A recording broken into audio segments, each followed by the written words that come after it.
selalu berbagi.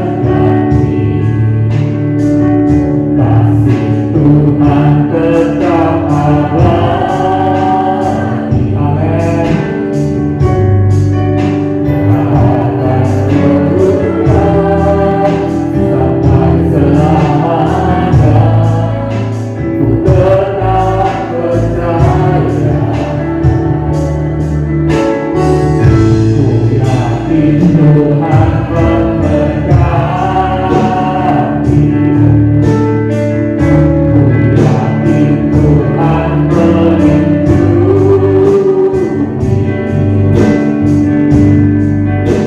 Bumi udara Tuhan pelihara karena kasih-Nya.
Tuhan selalu menolongku,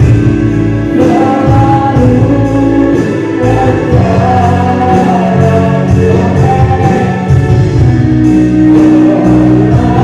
menjagaku. Selagi hidupku tak akan terjadi kata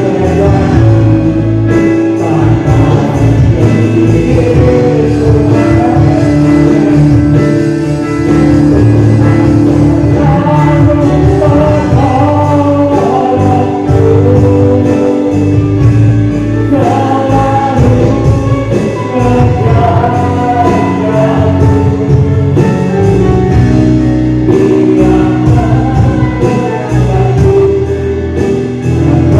selalu menolongku, selalu menjagaku.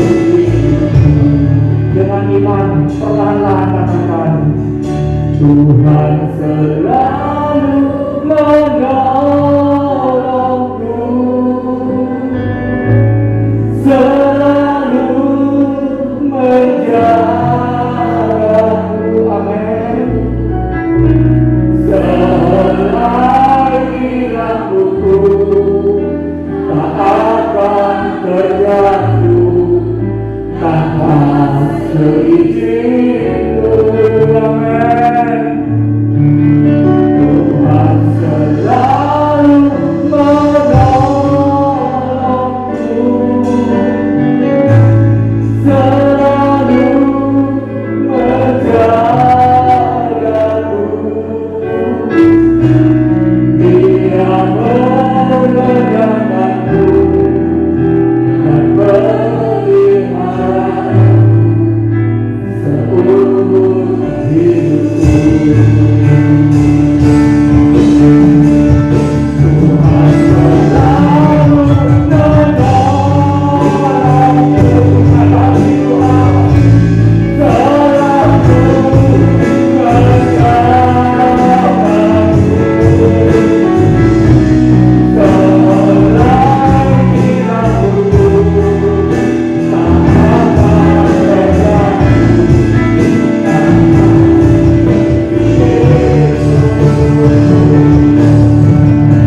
Terima kasih Tuhan.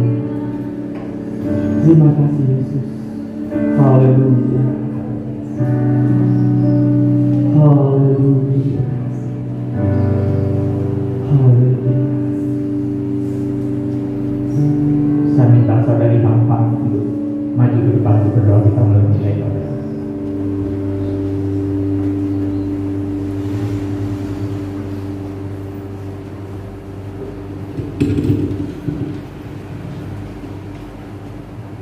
Bersyukur dan berterima kasih Tuhan buat pemeliharaan-Mu Tuhan, buat hidup kami Tuhan.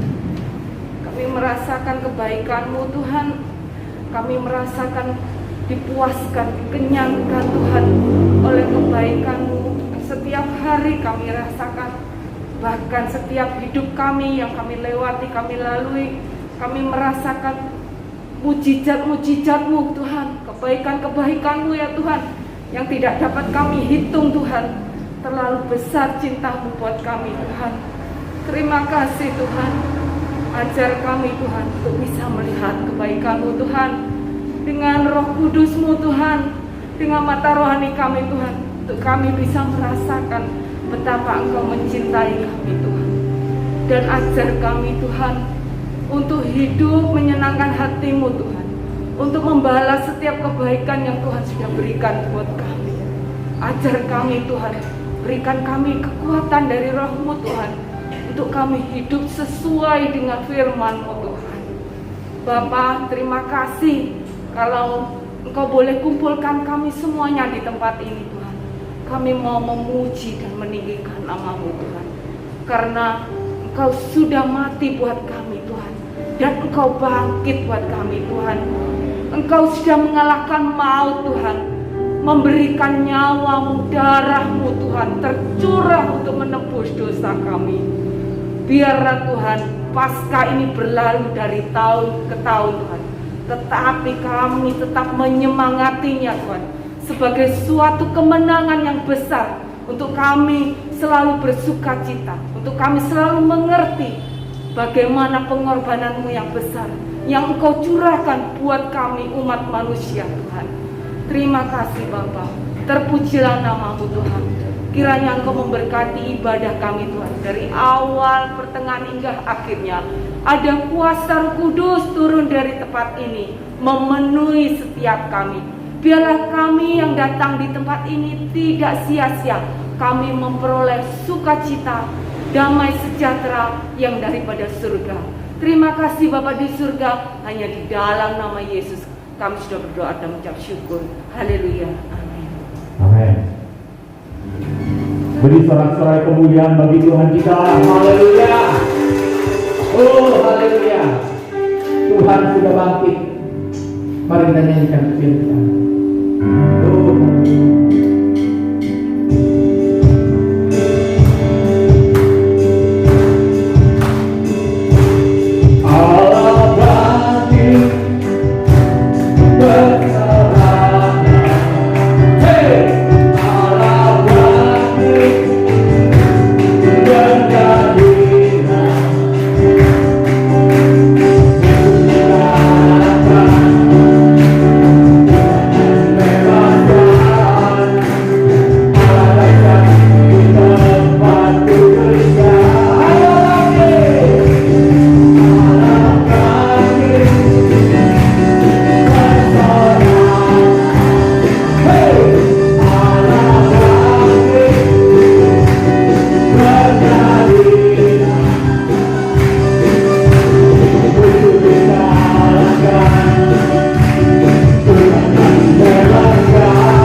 dia sudah bangkit, sehingga tidak sia-sia pengharapan kita kepada Tuhan. Terpujilah nama Tuhan. Haleluya.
Selanjutnya saya beri kesempatan, mungkin ada yang ingin menyaksikan cinta kasih kemurahan Tuhan.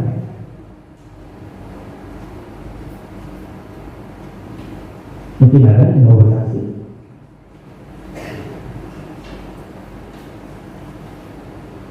Tapi kalau tidak ada, kita akan sambung cerita. Saya undang kita untuk berdiri. Kasih Tuhan sungguh luar biasa dalam kehidupan kita semua.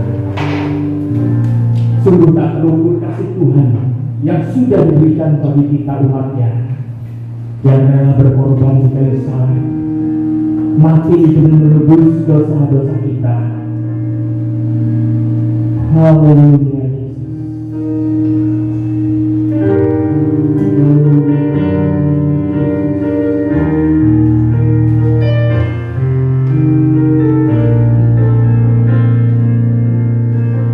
Tak terukur kasih-Mu Yesus.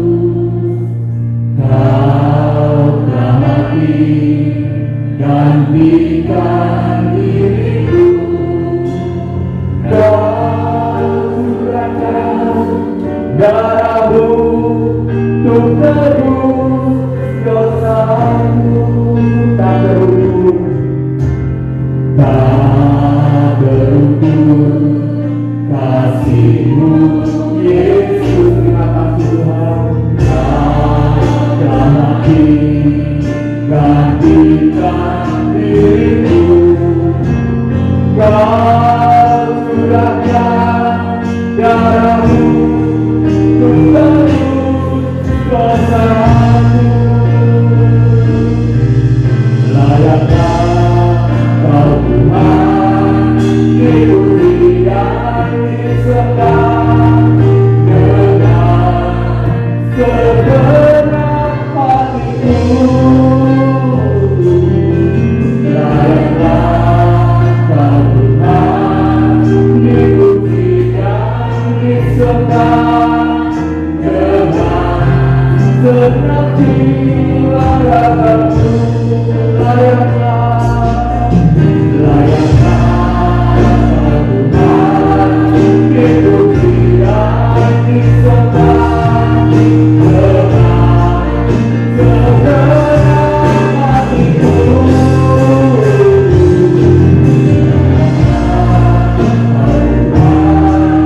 Dipuji dan disembah dengan segenap jiwa ragaku. Haleluya. Biarlah sejenak kita merenungkan akan kasih Tuhan yang sudah berkorban. Dia yang disalibkan, menjujurkan darah demi keselamatan kita, demi menebus dosa-dosa kita. Karena Tuhan Tuhan yang layak dipuji dan disembah. Karena sungguh tak terukur kasih Tuhan buat hidup kita. Oh, haleluya Yesus. Haleluya Yesus. Oh Yesus. Naikkan pujian ini dengan segenap hati kita, dengan mengenal akan kasih Kristus yang sudah berkorban bagi kita. Tak terukur kasih-Mu Yesus. Kau mati, gantikan diriku. Terima kasih Tuhan. Curahkan darah-Mu untuk tebus dosa-Mu. Tak terukur kasih-Mu. Terukur kasih-Mu Yesus. Kau telah mati, gantikan diriku. Kau curahkan darah-Mu untuk tebus dosa-Mu.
ada di dalam sorga, kami bersyukur ya Bapa, di sore hari ini kami bisa berkumpul dan memuji dan membesarkan nama-Mu ya Bapa. Biarlah pujian ini menjadi dupa yang harum di hadapan Engkau ya Bapa. Kau pakai hamba-hambamu yang sudah melayani pujian, Kau pakai tambah hari tambah heran untuk kemuliaan nama-Mu. Terima kasih ya Bapa, terima kasih, berkati hamba-Mu yang akan menyampaikan sebagian daripada sabda-Mu.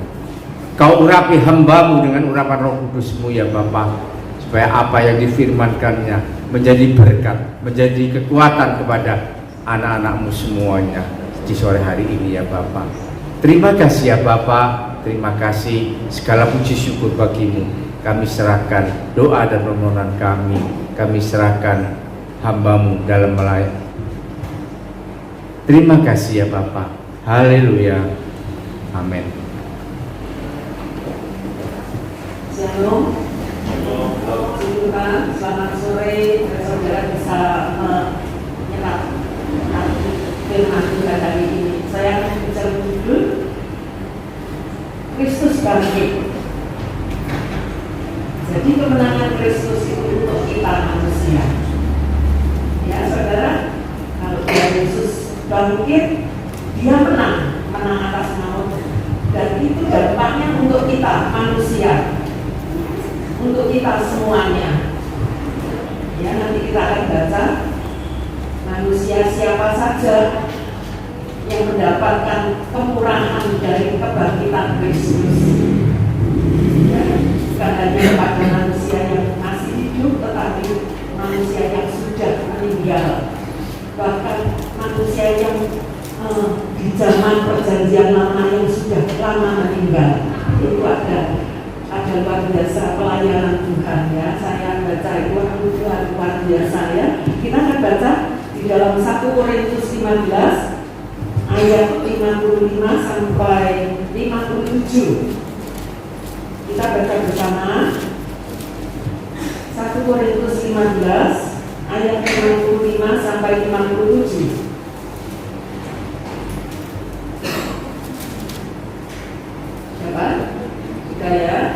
Kita baca bersama 2, 3. Hai maut, di manakah kemenanganmu?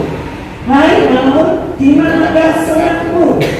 Sengat maut ialah dosa, dan kuasa dosa ialah hukum Taurat. Tetapi syukur kepada Allah yang telah memberikan kepada kita kemenangan oleh Yesus Kristus Tuhan kita. Tambahkan ayat untuk nanti yang terakhir itu, seharusnya saya akan baca tadi Bapak kita baca yang ayat 58. 2, 3. Karena itu saudara-saudara yang kasih, berdirilah teguh, jangan goyah, dan diamlah selalu dalam pekerjaan Tuhan.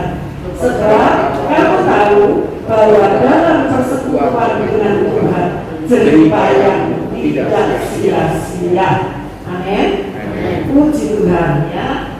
Jadi di sini dikatakan pada saat Yesus bangkit, kebangkitan tubuh itu, Dia katakan, hai maut, di manakah kemenanganmu?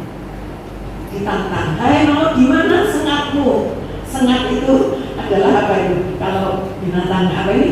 Laba-laba atau ada sengatnya ya, untuk ya, kalau sudah disengat, waduh sudah tubuh itu akan kena kuhat ya, akan sakit, bahkan akan bisa mati. Itulah ya, sengat dosa itu adalah, sengat maut adalah dosa. Tapi Tuhan katakan, hai mana, hai maut, di manakah kemenanganmu? Hai maut, di manakah sengatmu? Sengat maut itu adalah dosa, dan kuasa dosa itu hukum Taurat. Ayat yang ke-57, tetapi syukur kepada Allah, tetapi puji Tuhan. Kalau sekarang mungkin saudara katakan syukur kepada Tuhan, oh terima kasih Tuhan. Kalau bahasa yang lain, alhamdulillah. mungkin seperti ini. Aku terima kasih, syukur kepada Allah. Karena apa? Dikatakan ayat yang ke-57, tetapi syukur kepada Allah yang telah memberikan kepada kita kemenangan oleh Yesus Kristus Tuhan kita. Ada yang menang sehingga kita bersyukur, yaitu Yesus Kristus. Saudara, di sini dikatakan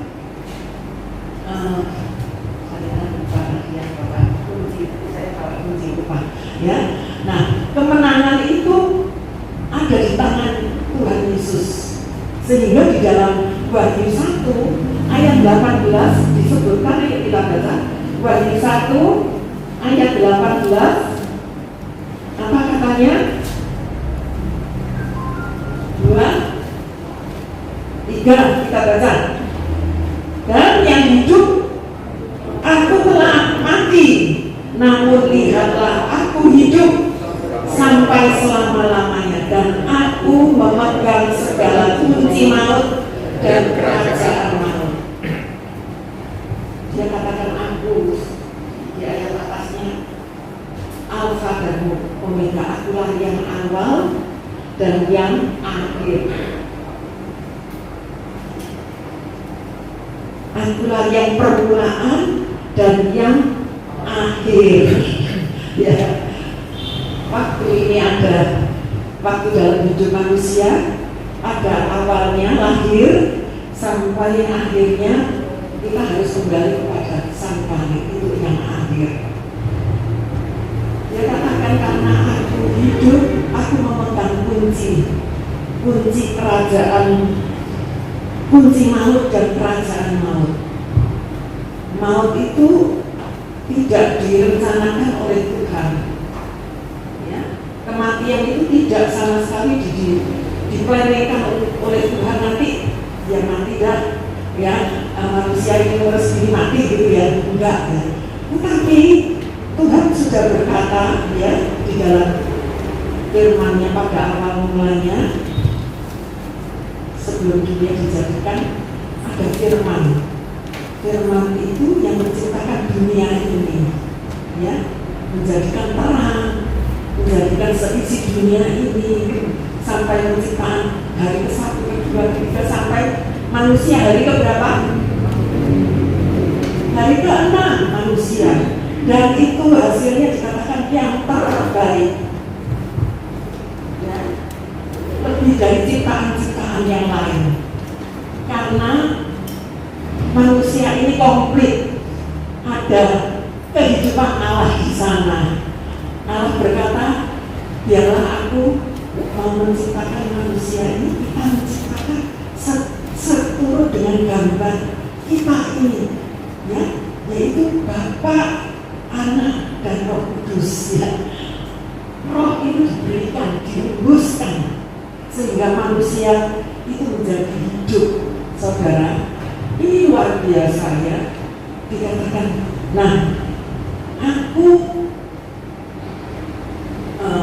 dikatakan memegang kunci maut dan alam maut. Maut tidak didesain oleh Allah, tetapi maut itu ada sejak manusia jatuh dalam dosa. Ya, manusia jatuh dalam dosa. Tahu ya saudara, maut sejak Adam dan Hawa berdosa memakan buah pohon pengetahuan baik dan jahat, jangan kau makan, sebab kalau kau makan kau akan mati. Tapi pada saat dimakan, apa mati? Apa langsung sudah enggak ya saudara? Apa yang dikatakan mati itu kan hubungannya dengan Tuhan Allah, ya, roh secara tidak connect lagi dengan kemauannya Allah menciptanya. Ada penghalang, apa yang menghalang itulah dosa. Ya, pada saat itulah Allah tahu siapa yang membuat itu, karena manusia terlena dengan suara si iblis. Ya, iblis dari mulanya firman Tuhan katakan adalah pembohong. Kalau dia berkata-kata tidak ada kebenaran, sepertinya mirip, sepertinya masuk akal, tapi itu hasilnya bisa dibunuh. Pokoknya manusia itu harus mati, ya. Itu rencana iblis. Akhirnya benar ya saudara, manusia itu terancam mati, ya. Tapi manusia tahu dirinya ini sudah tidak benar, ya. Malu aku, kelihatan telanjang, maka manusia itu menyemat dengan daun-daun pohon ara, ya, menyematnya. Apakah bisa bertahan? Kebenaran manusia itu sama sekali tidak bisa dipertahankan. Sebaik-baiknya manusia mau berbuat baik, kalau dosa tetap dosa. Ya, Allah tahu nggak benar ini hamba Adam, ya, daun-daun yang sudah kering itu bisa copot satu-satu, ya, kelihatan malu. Tapi Allah yang memiliki hidup manusia tahu keadaan manusia. Dia tidak tinggal diam. Ini harus diberikan perlindungan, pakaian yang kuat, ya, yaitu dengan mengorbankan domba. Domba itu korbankan dikuliti untuk kulitnya bisa dipakai, ya. Dan berarti harus ada tanda darah pengorbanan. Dosa itu harus dibayar dengan darah, ya. Dan itu dilakukan oleh nabi-nabi pada zaman perjanjian lama, ya. Semuanya sejak Adam punya anak, ya, kan Habil punya anak, punya keturunan, punya lain sebagainya, Abraham, ya, dan mereka mempersembahkan. Kalau ada yang melanggar, cepat-cepat harus menyembelih, ya, domba, menguliti, ya, mencurahkan darahnya untuk bisa menebus dosanya. Saudara, itu perjanjian lama. Tetapi Kristus, Yesus datang ke dunia. Bukankah dia sudah dinubuatkan, ya, di dalam Yesaya kemarin yang saya firmankan, Yesaya 53, di sana disebutkan dia seperti domba yang keluh, domba yang tidak bisa berbicara, domba yang menyerah, mau datang kepada orang yang mau membunuh bulunya, mau menyerahkan diri. Sampai dikatakan di dalam Yesaya 53, dia tidak ada semaraknya sehingga orang bisa berlihat kepadanya, nggak mau lagi orang melihat. Itulah Yesus Kristus yang mati, saudara. Tetapi hari ini kita peringati. Hari ini kita peringati, terima kasih Tuhan. Kalau tanpa korban Kristus, apa jadinya? Tetapi karena korban Yesus Kristus, cuma sekali saja cukup. Dia menghapuskan segala dosa, kesalahan, menyucikan kita, membenarkan kita, mengampuni kita, melayakkan kita. Ya, seperti firman-Nya dari Sabtu Jumat yang lalu dibawakan oleh Berdua. Kita dipelihara, kita dijamin, karena Allah melihat hidup kita itu ada Kristus, ada anaknya, darah domba. Inilah yang menghapus segala dosa, saudara. Nah, Tuhan Yesus berapa hari dia mati? Berapa hari dikuburkan? 3 hari. Nah, firman Tuhan katakan 3 hari itu. Pernahkah kita berpikir, nah, Tuhan Yesus mati 3 hari itu di mana dia, ya? Terusnya apa ya dia? Rohnya di mana? Kemana? Ya, saudara. Kita baca, ya, di dalam Matius 12. Kita baca di dalam Matius 12 ayat 40.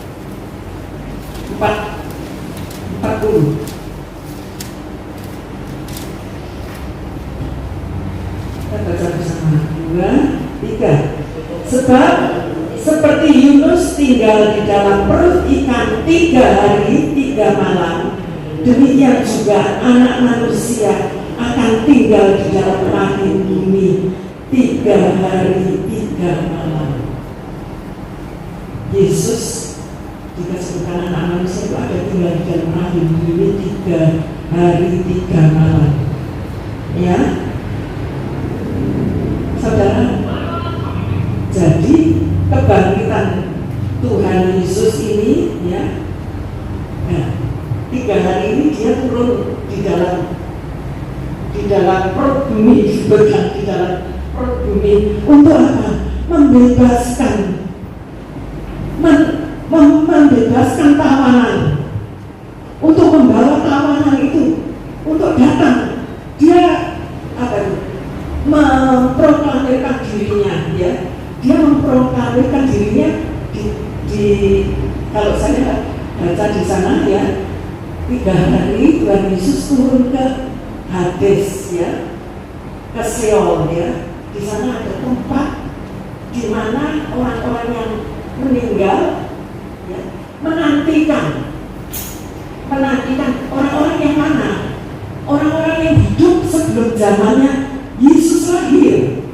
Mereka menantikan seperti ada Abraham, Noah, Musa, ya. Mereka menantikan sebab dalam firman Tuhan Perjanjian Lama yang mengatakan bahwa akan ada datang seorang Mesias, ya, juru selamat yang akan menebus manusia, ya, yang dilahirkan dari perawan, seorang perawan, yaitu nanti akan dinamakan Immanuel. Tapi itu disampaikan, dinubuatkan, dan pada saat mereka mati pun mereka akan tidak melihat Yesus, saudara. Mereka tapi beriman terus, mereka berharap, mereka percaya akan janji-janji Allah yang kita baca itu di dalam Perjanjian Lama. Nah, pada saat itulah Tuhan, pada saat dia mati, dikatakan Anak Manusia akan tinggal dalam rahim bumi 3 hari dan 3 malam. Dia memproklamirkannya, mendeklarasi, mengatakan, ya, mungkin di sana bisa bertemu dengan Abraham, ya, ini aku, hai mau di mana anakku, ya, bisa berkata itu, hai mau di mana sengatku. Nah, seperti Abraham, Adam, yang dia akan melihat, oh, ini Adam mungkin akan berkata, oh, ini Adam yang terakhir, aku Adam yang pertama, ini Adam yang terakhir. Mungkin seperti itu, ya, saudara. Sedangkan siapa? Abraham, dia berkata, oh, ini anak yang dijanjikan, yang diberikan, satu-satunya anak yang diberikan. Padahal dia mengalami, saudara, dia mengalami saat dia diuji, dia harus mempersembahkan Ishak menjadi korban. Dia mengalami, tapi dia tidak melihat. Tapi pada saat Yesus datang, dia menyatakan dirinya, aku ini yang awal dan yang akhir. Kunci maut sudah ada di tanganku, saudara. Mungkin Noah akan berkata, oh, ini yang aku sampaikan, oh, seperti ini, ya, yang aku katakan harus semua bertobat untuk masuk di dalam bahtera. Oh, ini, tapi mereka semua pada menanti, saudara. Mungkin Ayub berkata, aduh, ini dia Allah ini di dalam Yesus Kristus. Aduh, gak sebanding penderitaanku di dunia dengan nanti kemuliaan yang aku lihat ini loh. Pasti seperti itu yang dialami, dan Tuhan tidak biarkan di situ. Dia membawa mereka ini semua untuk bersama-sama masuk ke dalam kerajaan surga. Yang kita baca di dalam Matius 27 Matius 27 ayat yang ke-53.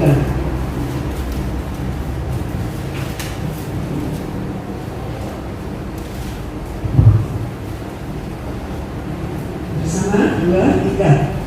Dan sesudah kebangkitan Yesus, mereka pun keluar dari kubur, lalu masuk ke kota kudus dan menampakkan diri kepada banyak orang. Jadi waktu kebangkitan Yesus juga orang-orang yang beriman, yang mempercayai akan janji Allah, itu mereka bangkit sudah. Bangkit secara rohnya ya, bukan tubuhnya. Kalau tubuhnya nanti suatu saat kalau Tuhan Yesus datang yang kedua kali, baru dibangkitkan, ya, baru dibangkitkan secara tubuhnya. Yang nanti kita baca. Jadi saya lihat di sini ada Tuhan. Ya, kebangkitan Tuhan Yesus itu berarti dia memberikan harapan kepada manusia, baik manusia yang sudah lama mati, termasuk nabi-nabinya, baik manusia yang hidup di zamannya Tuhan, yang pernah bertemu dengan Tuhan Yesus, atau yang tidak bertemu dengan Tuhan, tapi masuk di dalam zaman anugerah seperti kita ini. Kita memiliki kehidupan zaman anugerah, saudara. Tapi seperti Om Andre, ya, Om Andre sudah dipanggil Tuhan. Saya membaca ini, oh iya Tuhan, terima kasih jaminanmu, ada pengharapan untuk aku suatu hari bertemu. Kalau bisa, itu selalu ada, saudara. Sampai hari ini saya selalu kadang-kadang saudara saya malah merasakan, ya bisa merasakan saudara. Tapi Tuhan itu lebih tahu. Seperti yang pertama dikatakan, tidak seheran pun kalau tidak itu sekecil Tuhan, saudara. Nah, jadi kebangkitan Tuhan itu memberi kita manusia satu pengharapan baik yang tidak pernah bertemu dengan Kristus Yesus, ya, tapi juga bagi orang-orang yang meninggal, yang sudah meninggal, bagaimana mereka pada saat meninggal, ya, bagaimana?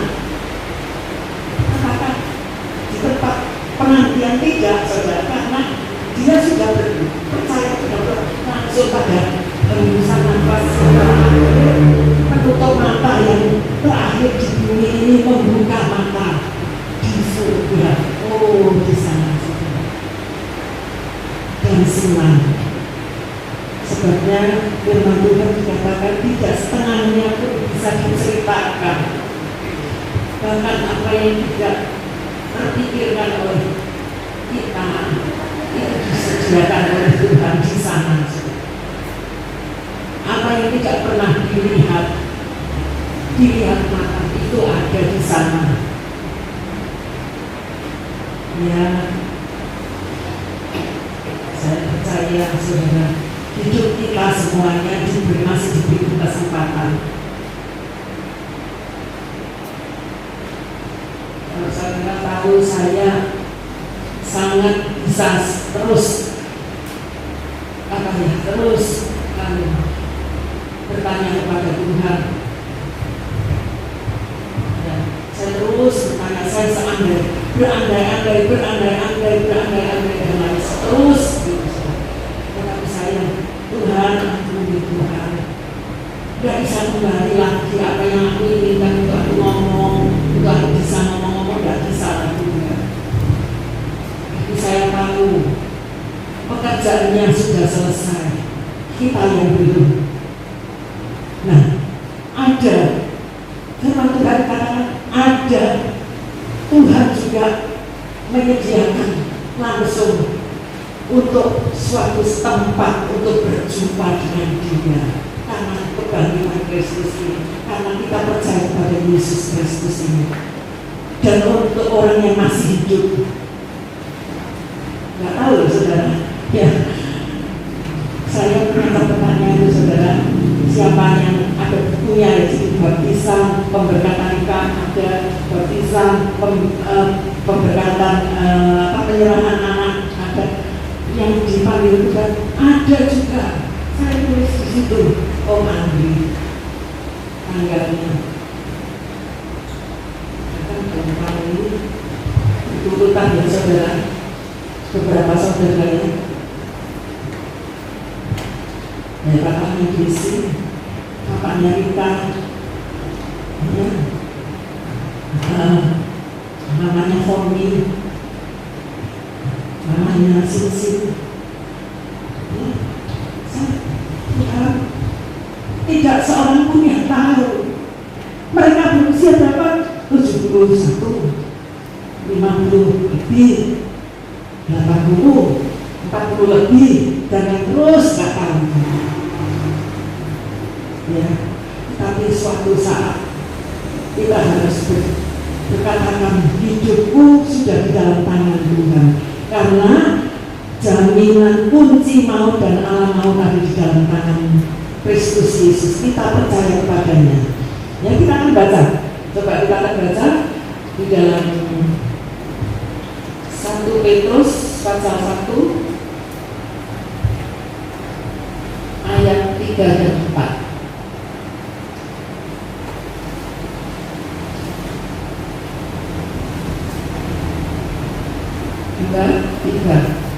Terpujilah Allah dan Bapa Tuhan kita Yesus Kristus, yang karena rahmat-Nya yang besar telah melahirkan kita kembali oleh kebangkitan Yesus Kristus dari antara orang mati, supaya kepada suatu hidup yang penuh pengharapan, untuk menerima suatu bagian yang tidak dapat binasa, yang tidak dapat cemar, dan yang tidak dapat layu, yang tersimpan di surga bagi kamu.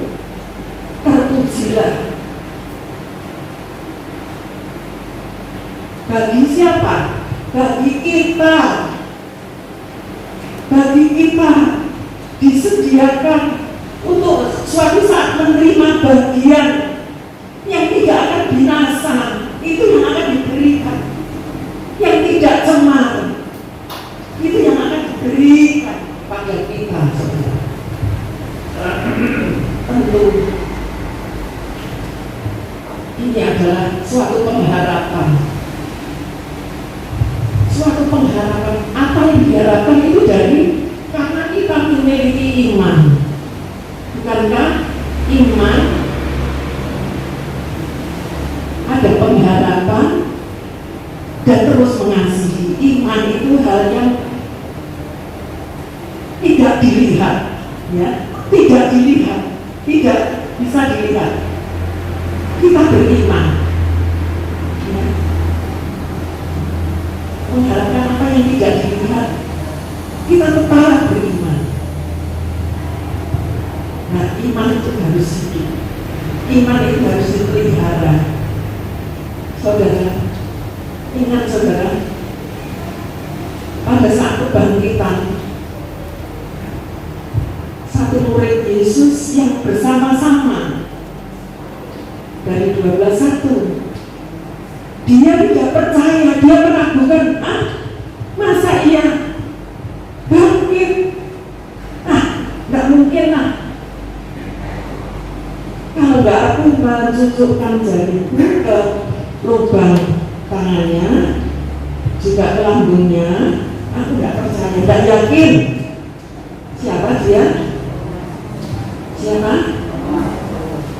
Mengapa Thomas bisa seperti itu? Mengapa Thomas bisa berkata seperti itu? Apakah dia tidak tahu pada saat Tuhan Yesus berkata-kata dengan murid-muridnya?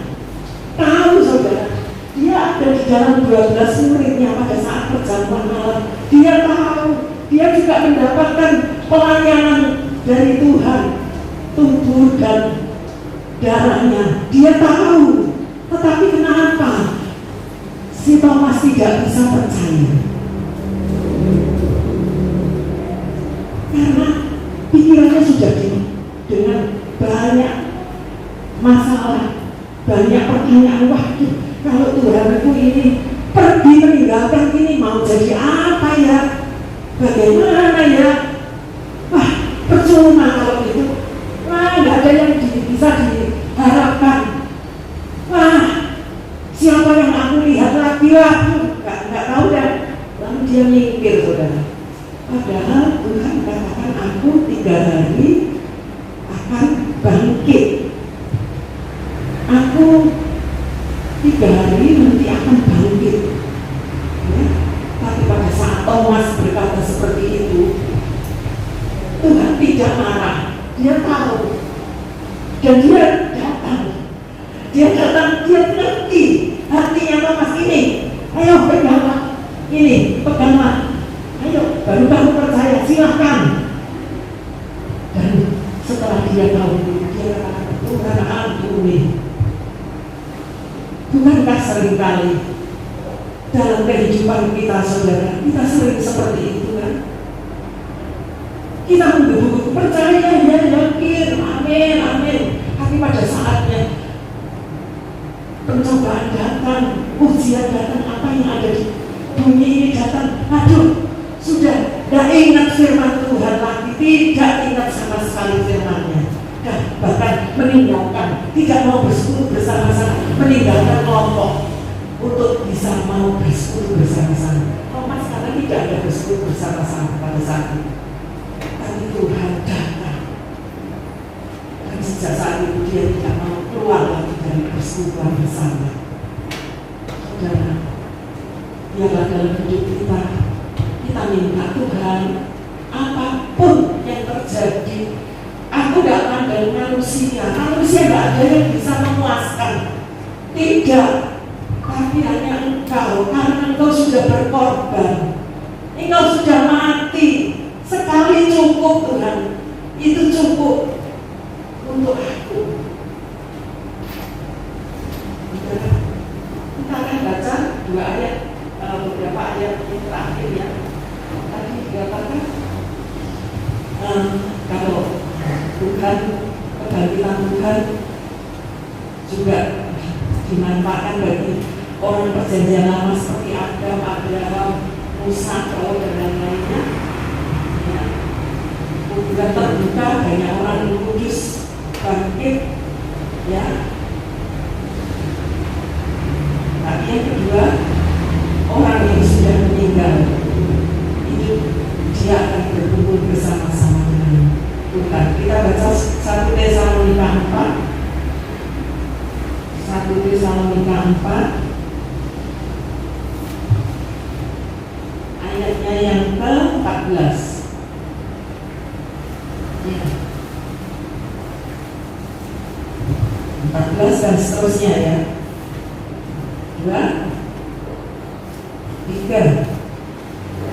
Karena jikalau kita percaya ya, bahwa Yesus telah mati dan telah bangkit, maka kita percaya juga bahwa mereka yang telah meninggal dalam Yesus akan dikumpulkan Allah bersama-sama dengan Dia.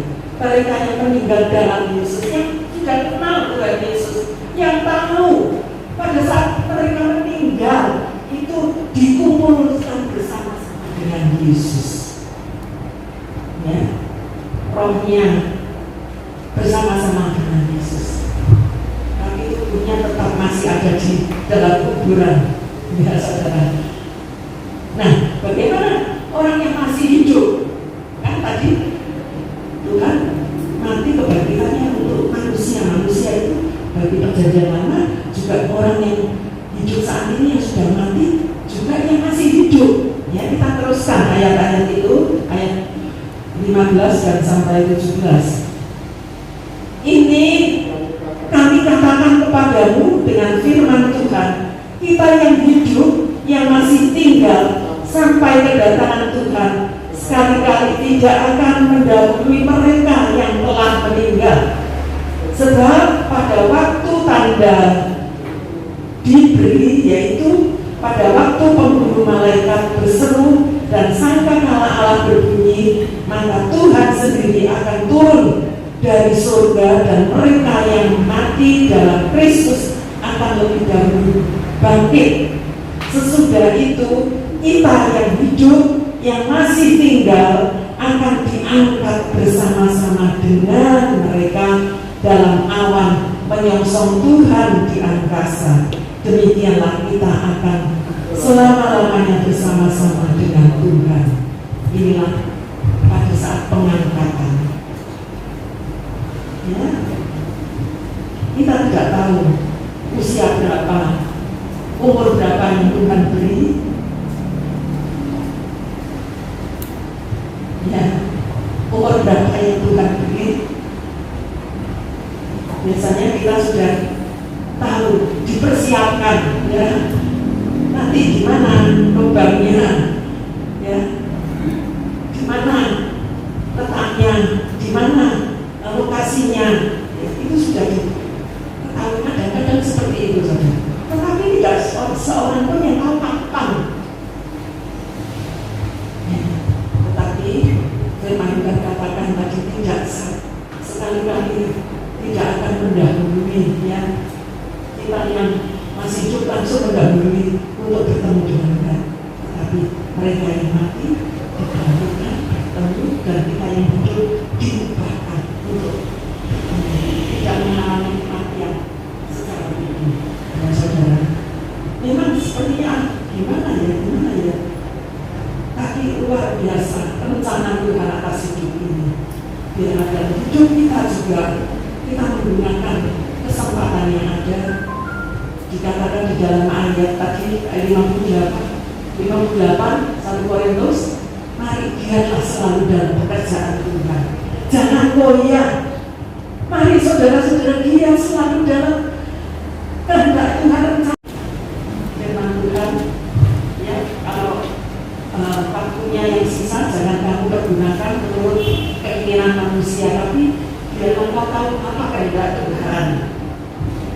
Kira-kira nanti gimana hari-harimu yang aku berikan, kamu bisa apa, bagaimana percayaanku, talenta yang aku berikan, karunia yang aku titipkan. Ayo sih, jangan sekali-kali kita merasa cuma satu, ya bagus, bukan apa-apa ini sudah tak sembunyikan. Jangan saudara menyesal, kita menyesal. Biarlah kita pakai walaupun cuma satu, saudara, kita pakai untuk memuliakan Tuhan. Karena dikatakan jerih lelahmu tidak akan sia-sia. Amin. Kita baca yang terakhir dan kita tutup nanti dalam, ya, 1 Korintus 15 ayat 58. 2, 3. Karena itu saudara-saudaraku yang terkasih, berdirilah teguh, jangan goyah, dan biarlah selalu dalam pekerjaan Tuhan, sebab kamu tahu bahwa dalam persekutuan dengan Tuhan jerih payahmu tidak sia-sia. Amin. Amin. Tuhan berkati kita. Kita akan menyanyikan pujian Yesus, Yesus aku berseru, pengabdianku hanya padamu. Pengabdian kita hanya kepada Tuhan. Persekutuan yang kita berikan, kita beribadah hanya kepada Tuhan. Jangan sia-siakan, karena Dia sudah mencurahkan darahnya. Dengan darahmu engkau tebus dosa. Amin. Tuhan berkati kita semua.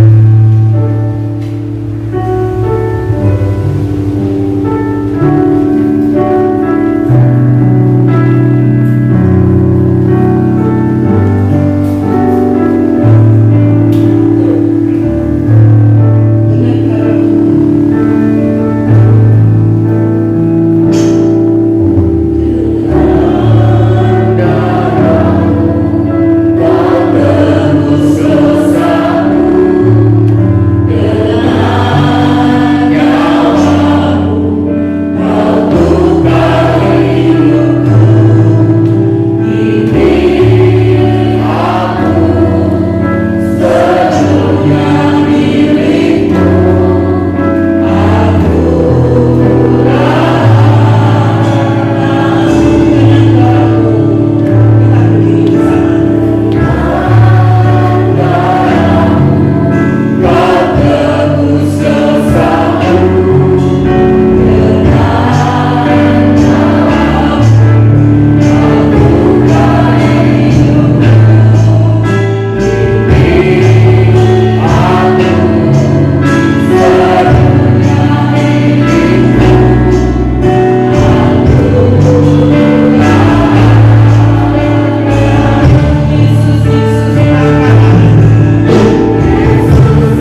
Engkau telah mati untuk menebus kami ya Tuhan.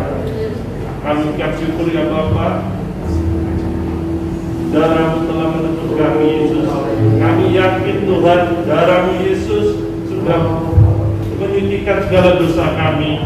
Kami yakin Tuhan, hidup kami sudah merdeka saat ini ya Bapa.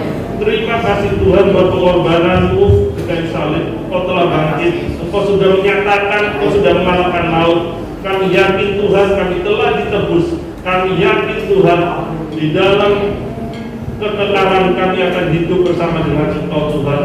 Tuhan, ajar kami Tuhan tetap beriman, memiliki iman yang kuat, teguh ya Bapa. Kami tidak ingin menggadaikan iman kami Tuhan, menggantikan dengan yang lain.